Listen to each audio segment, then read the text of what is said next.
So you were able to see Jerusalem from the time of David, Solomon, Hezekiah, and finally the time of Nehemiah and Ezra. Now it's time to visit Jerusalem from the 1st century AD. This is the Jerusalem that Yeshua would have known. And arguably, this is the time when Jerusalem reached its architectural peak. So, we will begin our journey from the south to the Temple Mount. So, from this area here. This place is actually a huge archaeological park that you can visit yourself. Here you can see where it is located in reference to the Western Wall. When you enter this museum, you will be able to see huge stones that were thrown down from the Temple Mount on a 1st century street. Here, you can see exactly where this pile of huge stones is located. This is a witness to the tremendous destruction done by the Romans to Jerusalem. In AD 70, this magnificent structure was destroyed. But there's more things you can find in the Davidson's Archaeological Park. So let's take a closer look. They found 2 gates that would lead to the Temple Mount. These gates are the famous Hulda gates that the pilgrims would take to get in and get out of the temple from the south. But they not only found the gates, but also the stairs that would lead people towards the temple. So, can you imagine? These may be the very steps that Yeshua walked on when he went up the temple. Here you can see a reconstruction of this place, and you can see how it could have looked in the 1st century. Now let's move back to the view from the Mount of Olives. In the distance you can see the famous Golden Gate. We'll get back to the Golden Gate. From the Mount of Olives you have one of the most beautiful views of Jerusalem. But imagine how beautiful it was in the times of Yeshua. As Yeshua looked over Jerusalem from the Mount of Olives, he also wept because he understood the dramatic history that will happen soon to this beautiful city. At the bottom of Mount of Olives, next to the Church of Nations, there is a beautiful olive garden called the Garden of Gethsemane. Here, you will find some of the oldest trees in Jerusalem. Gethsemane is the Greek name of the garden, and it derives from the Aramaic Gethsemane, meaning oil press. It is very symbolic that Jesus spent his last moments before his arrest in this garden, because he was experiencing a great agony in this place. And you can say he was crushed as an olive. Now let's talk about the Golden Gate. So let's have a closer look at the Golden Gate. The gate is sealed and you can approach it from both sides. The Temple Mount side, which is from the western side and the inside of the gate, and from the east. You can go there from the Lion's Gate through the Muslim cemetery. So here you can see me walking up to the Golden Gate. So why is this gate sealed and why is there a cemetery in front of it? The Golden Gate was ultimately shut in 1541 by Ottoman Sultan Suleiman. However, it is not the first time that the gate was shut closed. It was also shut closed in 1810, also by the Muslims. Then it was reopened in 1102 by the Crusaders, and then again sealed up by the Sultan of Egypt, Saladin. The gate itself is a mosaic of history, and some parts of it go back to the First Temple period. Front of the gate, and this is what we see when we look at it today, is from the Turkish times, but beneath it there are some parts that are from the First and Second Temple period. On this drawing done by Ritmeyer, you can see a staircase. It is in orange. This is from the Herodian times. Today you can't see what is under this Golden Gate, but in 1969, Dr. James Fleming, an archaeologist, dug into the Golden Gate and found an arch underneath it. Here's my reconstruction of the Second Temple and the Golden Gate. Do you see a staircase on my model?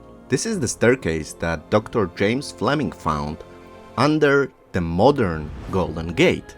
And so the Golden Gate today is rested on ancient foundations.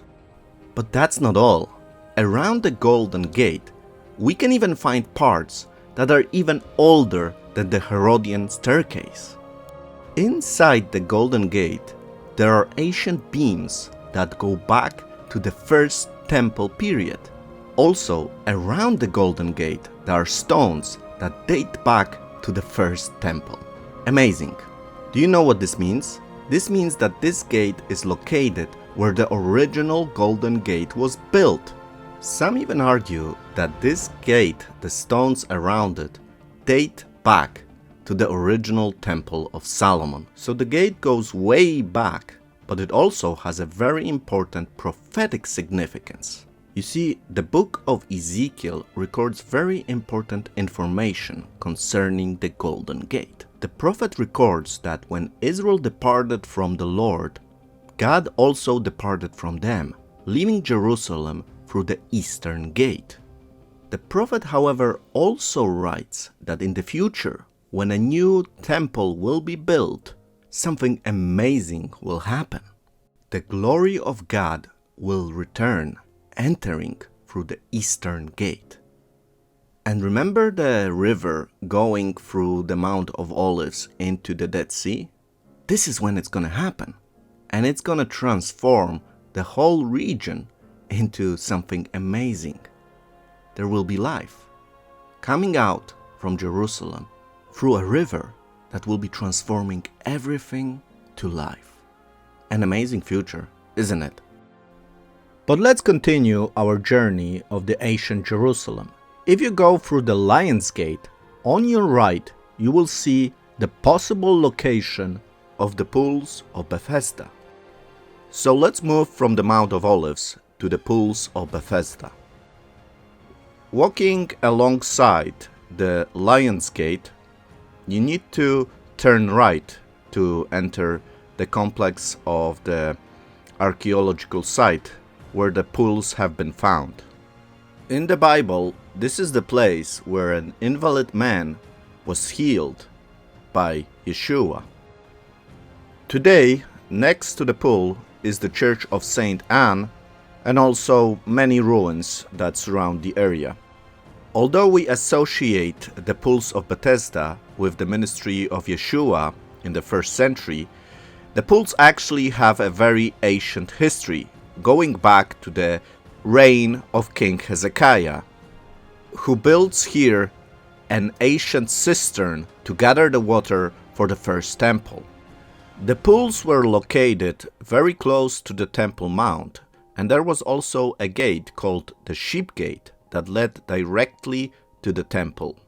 It is significant that those pools are close to the Temple Mount, because we read in the Bible that the Jewish leaders are very angry with Yeshua that he makes this miracle on Sabbath. Later on, Yeshua meets this man that was healed in the temple, and he tells him not to sin again. Only then he announces that it is Yeshua who has healed him.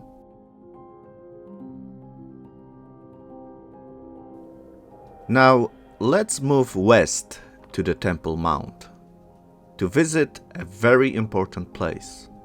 You could say one of the most important places in Jerusalem, and that is the place of crucifixion and burial of Yeshua, Golgotha.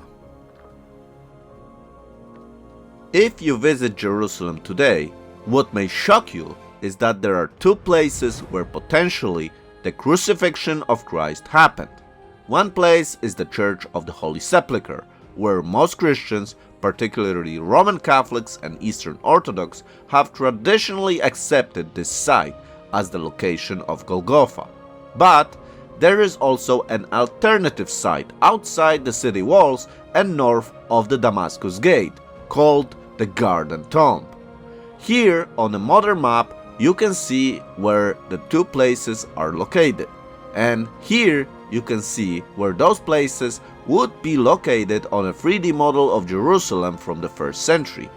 Now, if you would like to learn more about the history of those two places, I have an episode on the Israel MyChannel where I go deep into details as to which location is most probably the location of Yeshua's crucifixion.